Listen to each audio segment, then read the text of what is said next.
can perform that role more efficiently. Hello, good evening, Mike. Evening. Now the tougher stage starts. How ready is the team, and what do you think are the areas of improvement? Oh, look, we've certainly spent the last 6 months getting to this point. So, the fact we've made the Super 8s is the position we want to find ourselves in. We've played some pretty good cricket. I think we've won 8 of our last 10 games. And we've, had many different players stand up at different times. So, confident with where the group is at. We didn't play so well out on this surface last time, so looking forward to putting that right tomorrow. And I think it's probably just adjusting to the conditions a little bit better than we did last time here. But outside of that, boys have prepared well. Coach Mark Chapman was here in the afternoon and he said we have played a lot of cricket with Pakistan in the last few years and we know what are they bringing up. Any compliments for that? And secondly, can you please tell us, Usman Tariq is your attacking option or the defensive one? Oh, look, Mark Chapman has an incredible record against Pakistan, both in Pakistan and at home for him. So,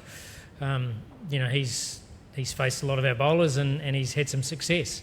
But this pitch will bring some different challenges and we'll have some different thoughts around how we might find a way of trying to subdue him a little bit. But he's certainly not the only threat. There's plenty of them. We won't be focused just on one, but your question was Tariq. I think he's one of those bowlers around the world that does both. He's able to attack and defend at the same time. And, that's an incredible skill to have. So we're very fortunate, that he's on our side. Hi, Coach. If we talk about numbers, Pakistan has edge on New Zealand. They won 5 out of 7 T20 World Cup matches. Last time New Zealand beat Pakistan was in 2016. So do you think there's any sort of psychological edge on that numbers? And if we talk about Pakistan has climatized in this condition and they have just arrived there and they didn't have a proper training session there as well. So do you think there's a psychological edge Pakistan has in this match? I don't think games are won or lost psychologically. I think they're lost, they're won through skill. New Zealand have played a huge amount on the subcontinent in recent times. The Sri Lanka tends to spin a little bit sharper than it does in India as a general rule. We saw that a little bit at SSC. We saw that also during the first innings in particular here the other night. So, I don't believe anyone's got a psychological edge. Obviously, I remember the 2016 game. I was there at the time, so I remember that, and I remember us preparing pretty well against Pakistan, who had a lot of different threats. So, what's happened in the past is in the past. We're looking forward to starting the Super 8s well tomorrow. Hi, Mike. Arfa Feroz here.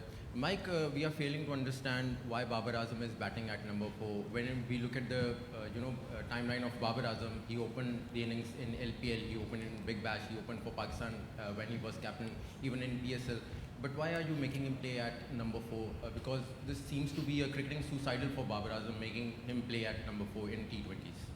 Well, look, it's what the role the team requires, and Bub is well aware of that. I think he's well aware strike rate in the power play in World Cups is less than 100, so in T20s. So clearly, that's not a role that we think here we need.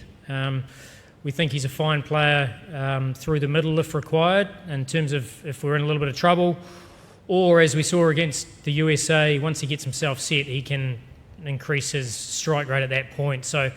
We brought Babar back in for a specific role post the Asia Cup. We wanted some batsmanship through the middle, and he certainly brings that for us. And he did in many games throughout the last 10. So, the other day we got to the 12th over mark, and at that point, Babar Azam is not the best person to come in. We've got plenty of other options who can come in and perform that role towards the end. So, and Babar's actually the first to acknowledge that. He knows that he's got a certain set of skills that the team require, and there are certain times where other players can perform that role more efficiently.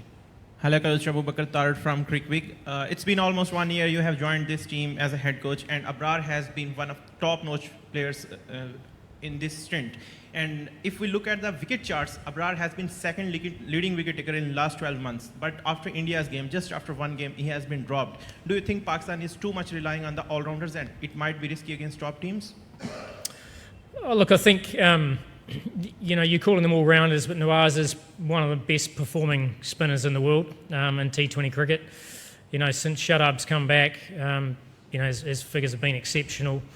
Sahibzada's already in the side anyway, and obviously has the ability to bowl the carom ball. So there are certain times where, and Salman Ali Agha obviously opened the bowling the other day. So, we have 6 spin bowlers. There are times where we don't need that many. And, the fact that Usman Tariq has been able to bowl the tough overs through the middle and the end has been a real advantage for us. So, look, there could well be conditions in this tournament where we might go spin heavy again, or even more spin heavy than we already do.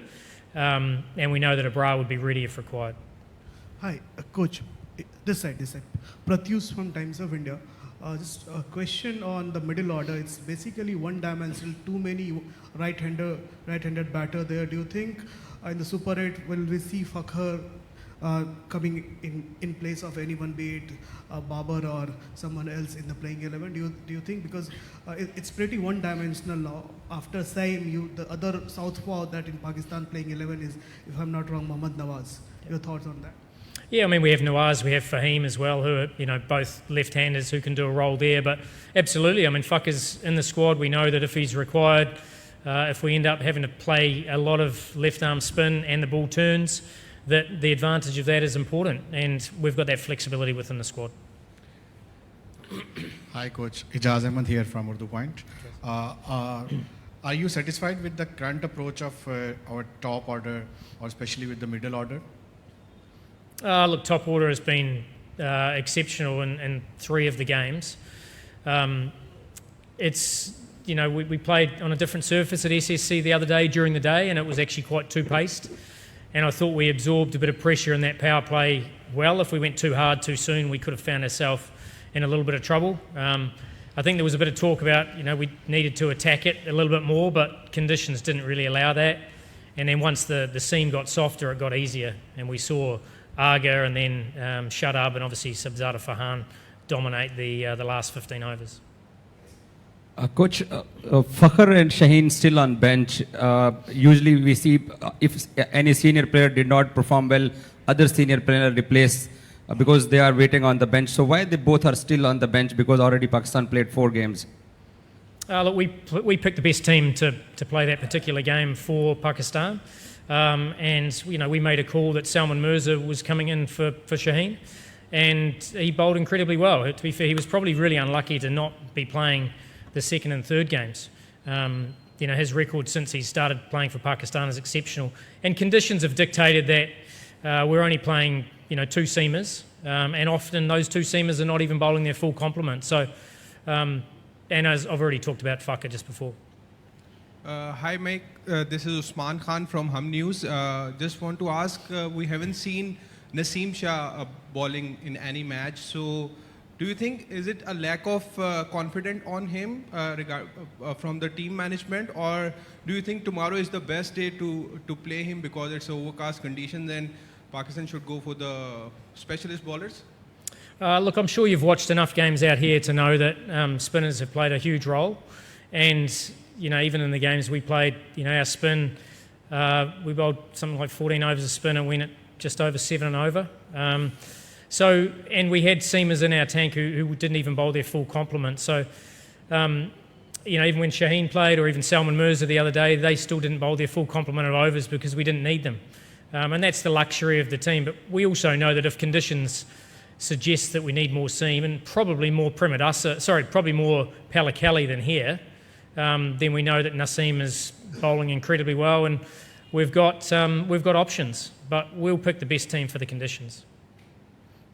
Hey Mike, this is Ramesh from Park Passion. Want to know about Abrar. If will we see him playing tomorrow game, since the pitch is very slow here in Premadasa.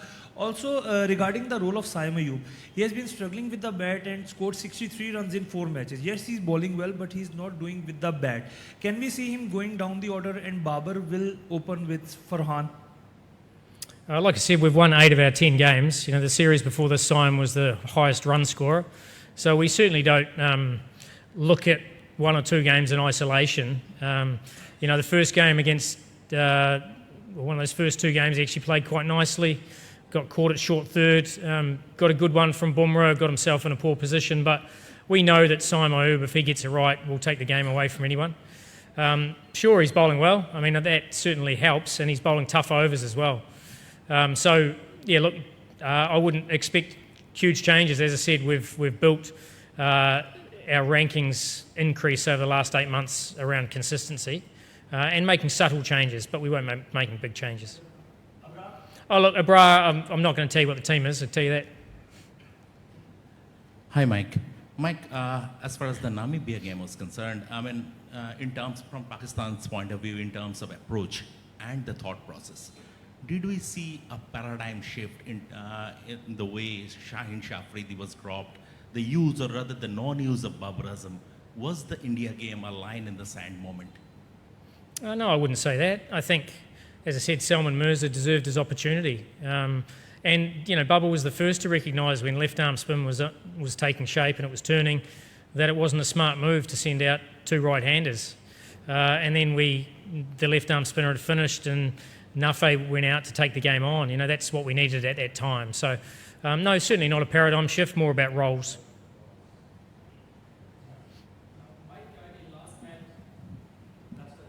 Mike, in last match against Namibia, when Salman Agha got out, you had a heated discussion with him.